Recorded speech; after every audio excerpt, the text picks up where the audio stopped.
Hello everyone, आज की video मेरे एक बहुत और मेरी फर्स्ट स्टूडेंट सब्सक्राइबर की डिमांड पे है कि मैम सोर्सेज ऑफ एनर्जी के एमसीक्यूज लेके आइए, मुझे उसकी ज़रूरत है। तो आज की वीडियो स्पेशली उनको डेडिकेटेड होती है। तो चलिए, आप लोगों को भी इससे हेल्प मिल जाएगी। तो चलिए वीडियो को स्टार्ट करते हैं without wasting any time. Intro में कुछ रखा नहीं है, अभी आपकी प्रिपरेशन, आपका मेहनत, आपकी सीट ज़्यादा इंपॉर्टेंट है। तो चलिए स्टार्ट करते हैं। लेकिन वीडियो पसंद आए तो प्लीज़ लाइक, सब्सक्राइब और शेयर ज़रूर कीजिएगा, और शेयर कीजिए ताकि बाकी लोग जो प्रिपरेशन कर रहे हैं उनको भी मदद मिले। चलिए वीडियो को स्टार्ट कर लेते हैं। First question is radiation which are harmful to the living organism are called. कह रहे हैं ऐसे रेडिएशन जो लिविंग ऑर्गेनिज्म के लिए हार्मफुल है उसको हम क्या बोलते हैं। तो आपको पता होगा कि उसको हम लोग क्या बोलते हैं, अल्ट्रा वायलेंट रेडिएशन। क्या बोलते हैं, अल्ट्रा वायलेंट रेडिएशन। तो ऑप्शन नंबर बी आपका करेक्ट हो जाएगा। Next question, which of the following problem is associated with the burning of coal. कह रहे हैं कि जब कोयला को जलाते हैं हम लोग तो उससे एसोसिएटेड क्या प्रॉब्लम हो सकता है। कार्बन डाइऑक्साइड का एमिशन होता है तो बिल्कुल होता है। एसिड रेन होता है तो बिल्कुल होता है। एशेज विद टॉक्सिक मेटल्स सप्योरिटी बिल्कुल होता है। क्या ऑल ऑफ दीज होता है। तो हाँ भाई, इनमें से सब होता है। तो ऑप्शन आपका क्या हो जाएगा, D, all of the above.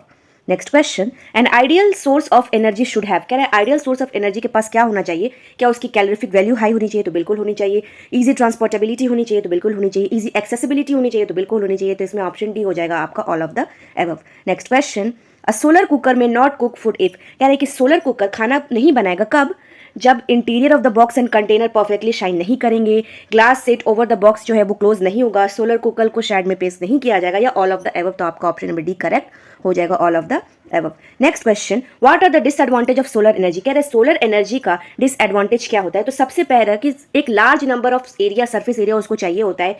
दूसरा कह रहा है कि मतलब डेली एवरेज पे उसको 4 से 7 किलोवाट पर मीटर स्क्वायर तक की उसको सोलर एनर्जी चाहिए होती है। सी कह रहा है कि highly hazardous toxic materials use in manufacturing of the solar. उसकी जब मैन्युफैक्चरिंग होती है तो काफी हजार्डियर टॉक्सिक मटेरियल का यूज होता है, या फिर ऑल ऑफ द अबव। तो आपका हो जाएगा ऑल ऑफ द अबव। ये सारी चीजें इसका डिसएडवांटेज है। Next question, solar cell are made of. कह रहे हैं सोलर सेल आखिर किस चीज से बना होता है। क्या मेटल से बना होता है, इंसुलेटर से बना होता है, सेमीकंडक्टर से बना होता है, या फिर नॉन ऑफ द एबव। तो वो आपको पता हो जाएगा कि सेमीकंडक्टर से बना होता है, ना ही वो मेटल होता है ना ही वो नॉन मेटल होता है।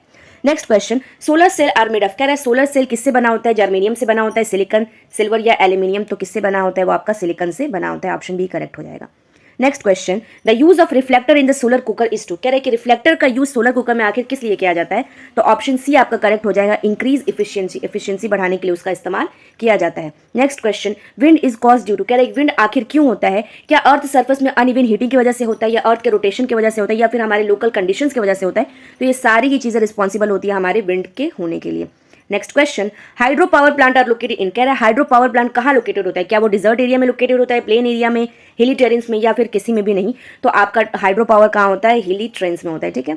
नेक्स्ट क्वेश्चन, कि select the important factor for the site selection of a thermal power plant. कह रहे हैं थर्मल पावर प्लांट के साइट सिलेक्शन के लिए इंपॉर्टेंट फैक्टर क्या है। क्या distance from populated area, availability of fuel, availability of water, या फिर कॉस्ट ऑफ द प्लांट। तो आपका ऑप्शन नंबर सी करेक्ट हो जाएगा, availability of water.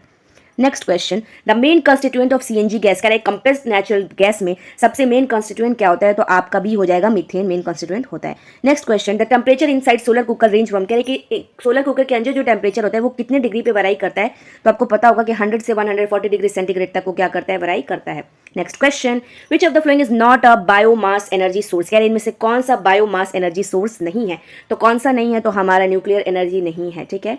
Next question, energy can neither be created not be destroyed but still everybody discuss about the energy crisis. Because यानी कि energy को ना हम खुद से बना सकते हैं ना ही खुद से बिगाड़ सकते हैं, लेकिन फिर भी आज के जमाने में एनर्जी क्राइसिस को लेकर लोग बात करते रहते हैं। इसका पॉसिबल रीजन ये भी है कि एनर्जी जो ट्रांसफर हो रही है वो कंटिन्यूसली एक फॉर्म से दूसरे फॉर्म में होती जा रही है, या फिर दूसरा रीजन ये है कि एनर्जी जो यूज हो रही है उससे आउटकम कम आ रहा है, या फिर एनर्जी कंज्यूम हो रहा है और उसको रीयूज नहीं किया जा रहा है। तो ये सारे ही कारण है एनर्जी क्राइसिस के। ठीक है।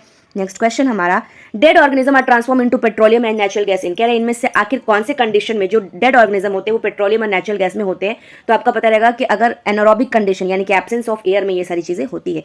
Next question, which of the flowing organism produce biogas from cow dung slurry in biomass plant. इनमें से कौन सा ऑर्गेनिज्म होता है, तो एनारोबिक बैक्टीरिया, जो कि बिना ऑक्सीजन के सर्वाइव कर सकते हैं। Next question, the variety of coal which has the highest carbon content. तो कह रहे हैं कि वैरायटी ऑफ कोल इसमें क्या हो जाएगा, तो एंथ्रासाइट हो जाएगा आपका करेक्ट ऑप्शन। लास्ट के 2 क्वेश्चन बाकी है हमारे। तो क्वेश्चन कह रहा है कि U-235 will undergo fusion by. कह रहा है कि ये अंडरगो फ्यूजन कब होगा, तो लो एनर्जी प्रोटोन ओनली। ठीक है, no energy proton only. Next question, tidal energy is harness by construction a dam across. Tidal energy को हम हार्नेस कैसे कर सकते हैं, तो एक नैरो ओपनिंग कर सकते हैं हम सीखी। तो ऑप्शन ए आपका करेक्ट हो जाएगा।